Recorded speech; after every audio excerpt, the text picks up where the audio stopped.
X-Men Legends and X-Men Legends 2 Rise of Apocalypse are both fantastic games featuring our favorite mutants, but which one is better? I just finished playing through both, so while they're fresh on my mind, this video aims to compare what each one brings to the table and figure out which one feels the best. For our purposes, we will be talking about the GameCube versions of each game, which means there will be no mention of online multiplayer in the sequel, which frankly means nothing anyway. In fact, the deciding factors here are going to be the differences in presentation, gameplay, and the missions themselves. So, let's get into it.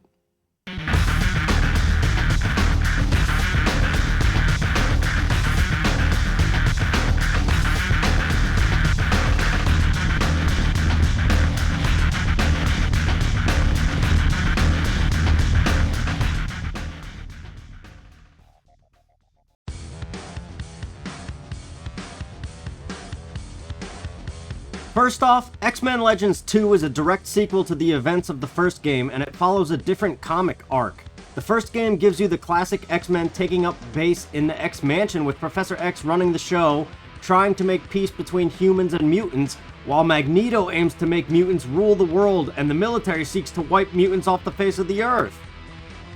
Many of the most famous X-Men characters and events are covered here, namely everything concerning the Sentinels, which was the very first episode of the animated series. The story is delivered through a new Xavier Institute student, Allison, who masters her powers to become the X-Man Magma, so you get to leisurely explore the X-Mansion as well.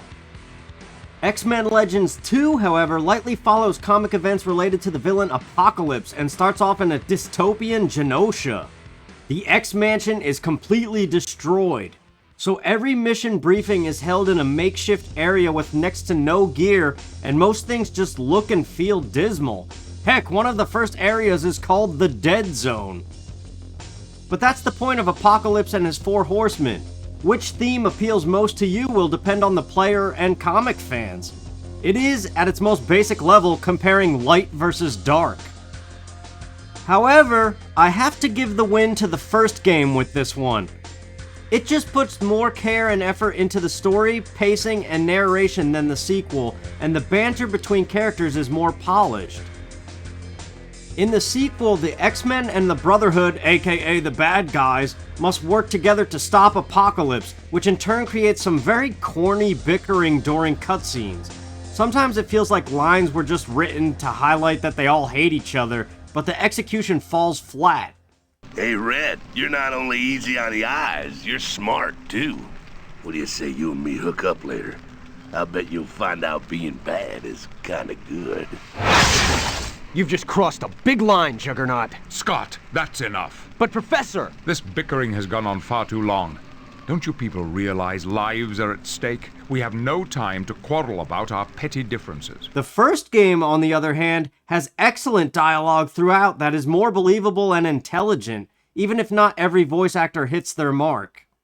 Beast, what's the status of the X-Jet upgrades? With Wolverine's assistance, I have fully integrated the equipment we liberated from the Sentinel factory. By all appearances, the X-Jet should be able to reach Asteroid M. But getting inside Magneto's base could prove to be another matter entirely. We'll cross that bridge once we get there. Both games have great cinematics, but again, the pacing in the sequel is off, as it does more telling than showing, making each chapter of the story feel separated from each other. Now that Genosha has been freed, we can return to the X-Mansion and formulate a plan to rescue Polaris from Apocalypse. Shall we go now? Apocalypse has indeed grown bold. For him to march into the X-Mansion and kidnap Beast is incomprehensible. I can't help but think if these games were modern-day releases, X-Men Legends 2 would probably be considered an extra campaign DLC for the first game rather than its own standalone thing.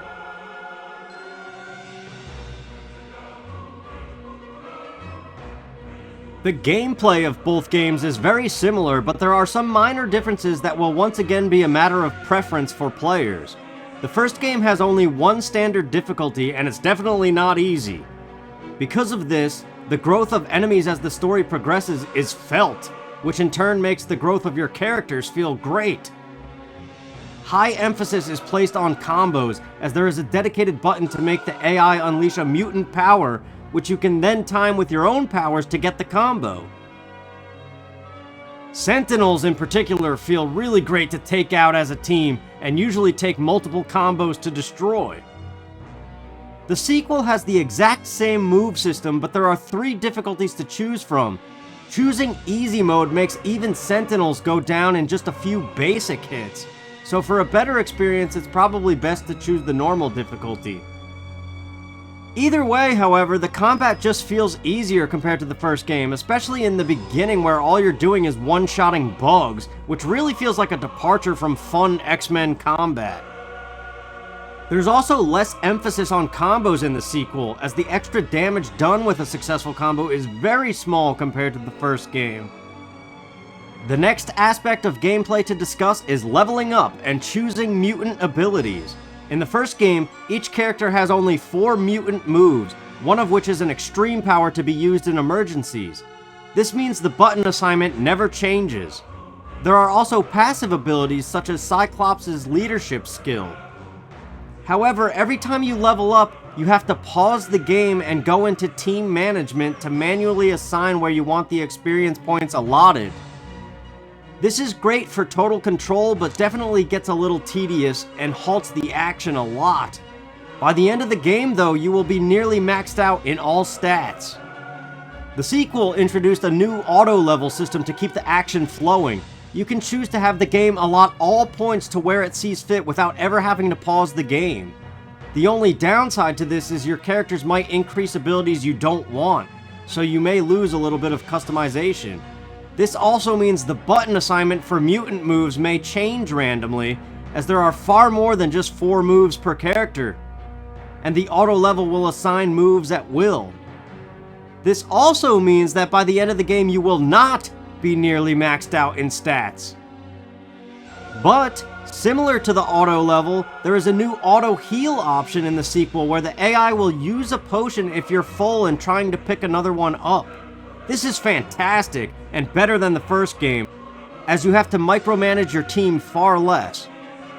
Lastly, as far as gameplay, we have to talk about the map and level design. The first game has a hard-to-read map that is very generally marked, so it's not uncommon to get lost in stages. The sequel, however, improved upon this with a much better labeled map and more forgiving stage design. You can still get lost, but it seems far less likely to happen in the sequel. And just because I don't know where else to mention this, the doorways in the sequel are much larger, preventing characters from getting stuck in them, which was a frequent problem in the first game. But despite the quality of life improvements in the sequel, the first game still holds up and is easily replayable without those improvements. For that, I say both games are equal in the gameplay category. Maybe on Monday you'll love the sequel, but come the weekend you'll be craving the simplicity of the original game.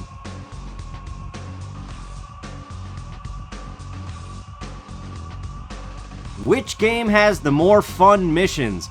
That, along with the story, might be the most pivotal thing here.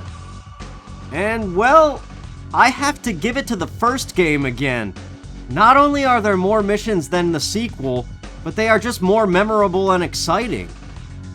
You start off in New York saving Allison, which maybe isn't overly fun, but it beats the sequel's drawn-out bug hunt. Hope you enjoy your nap. Then you're off to fight a bunch of tanks, as well as Pyro and Toad in Alaska, after which you play a retro flashback of fighting Sentinels in New York, which is awesome. Then you get to see Allison come into her powers as Magma. During all of this, the sequel has you punching bugs, and the most exciting thing is saving prisoners until an eventual boss fight that's actually kinda neat.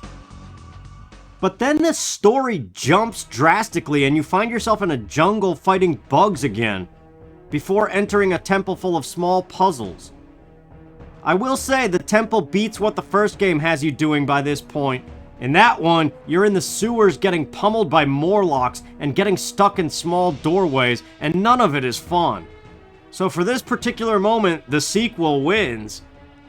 But the original quickly comes back out on top with a really awesome mission aboard the USS Arbiter, which involves destroying Sentinels, military thugs, and saving prisoners within a strict time limit that can be extended by welding pieces of the sinking ship together.